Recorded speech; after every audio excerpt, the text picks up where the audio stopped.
I want to give a shout out to our good friend over from Eve6 because he had one of the best tweets I've ever read. Elon Musk said, "You know Twitter is being fair when extremists on the far right and far left are simultaneously upset. Twitter aims to serve center 80% of people who wish to learn, laugh, and engage in reasoned debate." I mean, that's basically where we are. And the question here was that Elon banned EA over this symbol that appears to be a swastika within the Star of David, calling it incitement to violence. Okay, I don't see how that's incitement. I think it's offensive. But shout out to our good friend, Max over at Eve6, who tweeted, "People on the right are holding you to your free speech absolutist position, which has obviously turned out to be fake. And people on the left are mad at you because you're a union-busting billionaire centrist, which is the most annoying kind of right-winger." You can tell he's a poet. But that right there is exemplifying everything the enlightened centrist people have been saying. It's like, dude, most of the people who are like center left or whatever have said this. Yeah, there's some views I have that are probably a little left-leaning and some that are a little right-leaning. And then the left immediately says, right-wingers. And you're like, okay, I guess. He just said it right there. Okay, there you go. A centrist is a right-winger. That's what he said. Well, it's because they don't, like when we think about the political spectrum, we often think about this line, you know, if you believe this, you're more to the left or you drift more this way or right. And they don't look at it that way because this is not political for them. This is religious for them. It is a religion. And if you're, let's say you're a devout Christian, are you allowed to just, hey, you know what? Those 10 commandments, love them a lot. Number 8's going to have to go, though. That's not going to work for me. No, immediately that is, well, no, that's wrong. You're standing against our religion. What are you talking about? That's part of the religion. That's why they're so strict with their people, because it's not a political ideology. They worship it. It very much is a political, a religion for these people. Think about this. There was a great point I read on Twitter. I can't remember who said it. When Roe v. Wade gets overturned and the Republicans immediately start scrubbing abortion, pro-life issues from their websites, the question arises, do you actually believe in being pro-life? Because if you're going to hide and not show anybody that, it was clearly never an issue you actually cared about. You don't actually believe these things. Well, some of these religions, I think, deserve reformation. Like some of them were built a couple thousand years ago when it was okay to beat women, or it was okay, like pork was dangerous to eat because you might get trichinosis from dirty blood. Like now we have good sanitation. So like decadence, for instance, in Islam, it's looked way down upon in Islam. But the reality is it's okay to be decadent if you're charitable. Like have a beautiful life, have wonderful things if you're willing to be charitable with your funds. I think Islam could benefit. I think a lot of Muslims would love to not feel guilt about living in luxury because it's a natural part of affluence. And that comes with, you know, the beauty of God. I don't want to, I'm not trying to be mean, Ian, but I think we're not having the same conversation. We might be having a similar, well, you were saying how leftists are treating this like a religion and saying just because you take out the 8th of the 10 commandments, I think sometimes it's okay for religions to ebb and flow and change with the times. Yeah, but they're not interested in that. I'm trying to classify what we're up against.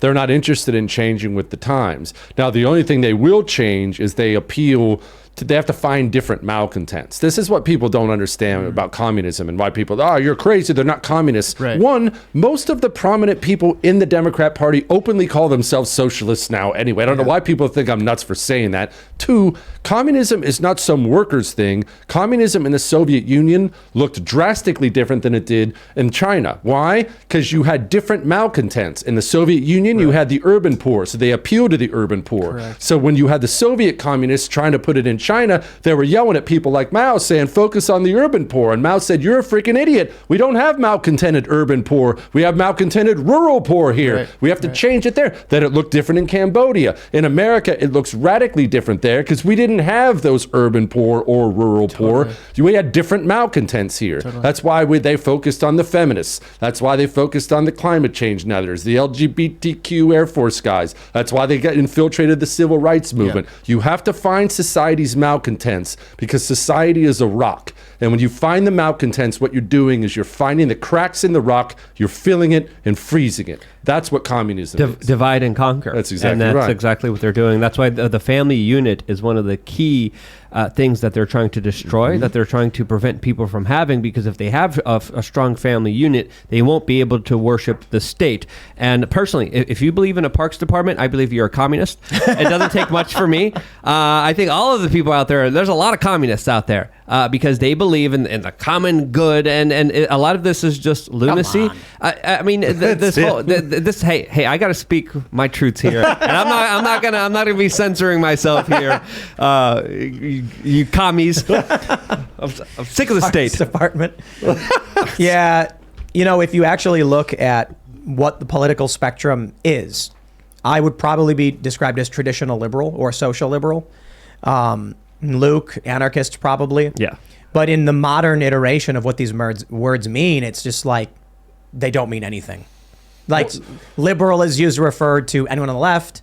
Far right is anybody who's centrist to far right. Yeah. It's just, it's all nonsense. We're kind of in uncharted territory. Like, what do you do in that situation? Just kind of have shows like this and keep reminding people what you think the definition is, and hope that more people believe you than Merriam-Webster when they switch the definition of the word feminist. Like, they've been doing that. Yeah. That's what the websites have been doing. The dictionary websites have been changing definitions in real time. And the definition of woman, I remember we covered this, became circular because it was like a person who identifies as a woman was the definition of woman. And it's like, how do you use the word in its own definition? What does this mean? Yeah, and look, to answer your question, there is no... When you're constantly seeking out society's malcontents, every society, as I talked about, is going to have different ones. So the best guard against that is to not have many malcontents, to run your ship the right way. There's a reason the communists were able to infiltrate the civil rights movement, because we had a bunch of black people who were getting crapped on in this country, and they were looking for some kind of solution to that. So that was an obvious one you would go to. Feminists are mad about everything all the time because they're horrible. So that was an obvious one too. You're always going to have new malcontents, and you're always going to have powerful people who find them and tell those malcontents, give me power and I'll hurt the people you blame for your problems. I would go even further than that, and I think with a lot of powerful people understanding that kind of dichotomy that you just broke down very eloquently, that they are creating unhappy people, and there's a big agenda to make people even unhappier than they are right now. And I do believe people are being made unhealthy, people are being made sad, people are made to feel like they have empty lives, predominantly because people understand on a bigger level when they don't have a religion, when they don't have a family, when they're not healthy, when they don't have a life that is worth living, they're going to give everything to central controllers, to trinkets made from China, to government authorities that don't give a damn about them, and they will be owned and operated by the state, essentially. Well, bitterness always brings out more bitterness, Exactly. right? Bitterness never solves anything. The one feminist, if she's miserable at 20 and bitter, she's going to be 10 times as miserable with her 15 cats at 40 and weigh another 50 pounds, and then it'll get worse and worse and worse. I'm not even trying to be And that mean. was the biggest Democratic voter base. Of course. This election Cat cycle in the midterm. No, ladies who are single. Right. Single women were... That's what I said. Yeah. I thought that was exactly what, no, but it is true. It's bitterness begets more bitterness, and you'll see people say crazy things all the time now. LeBron James is actually a great example. LeBron James is the American success story. Horrible, no dad, rough upbringing, and yet now he's a billionaire, one of the great NBA players at all time, a testament to hard work and perseverance, and man, that's the American story. And LeBron James is a miserable suck, and all he does is whine about this place all the time. And when we look at it, we think, that's crazy. What's wrong with you? Bitter. Now he's got $1 billion right now. He's sipping on booze better than this on a private plane somewhere, eating caviar, thinking about how much his life sucks. Think about what Elon Musk is representing with the Twitter takeover and his series of tweets. He's posting memes. He's laughing. It's a joke. We're all on Twitter. We're all laughing.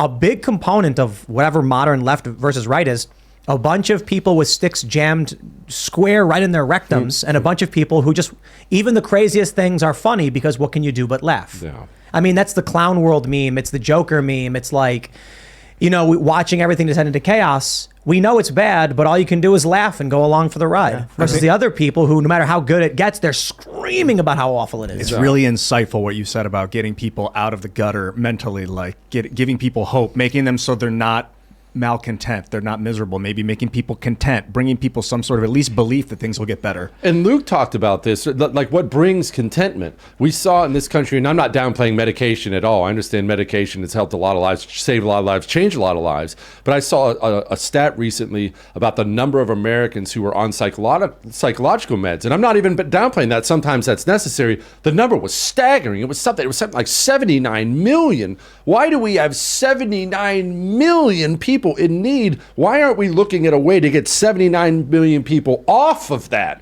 But instead we don't, because we become a pill mill country for a lot of different reasons. We don't. We're not out there. Look, when COVID hit, I don't care what you believe about COVID, what you believe about vaccines. None of that stuff matters to me at all. Everyone with a half a brain knew if you weren't fat, you had a better chance of not getting COVID, not having severe complications from COVID. And we knew very early on that vitamin D was very healthy for you. Not one person in government, not one public health expert said, hey, whatever else you do, go for a walk in the sun for 20 minutes. Well, Dr. Fauci once. Yes, I was going to say. Just one time, but then he shut the hell about it. But he should have been screaming about it and preaching about it for a very long time. But we do have a very medicated country that disassociates itself from reality. People are so depressed. People are so sad. And I would make an argument, and again, I'm not a scientist and a doctor, but I would say people need to feel that so they would change their reality. But to keep the cog in the wheel, to keep the rat on the wheel, you have to medicate them so they don't realize the true consequences of their actions and how their life is just being sucked out of them by the corporate multinational state. Thanks for watching this clip from the Timcast IRL podcast. Hang out with us live Monday through Friday at 8 p.m. and become a member over at timcast.com for uncensored, members-only shows exclusive. Thanks for hanging out, and we'll see you all next time.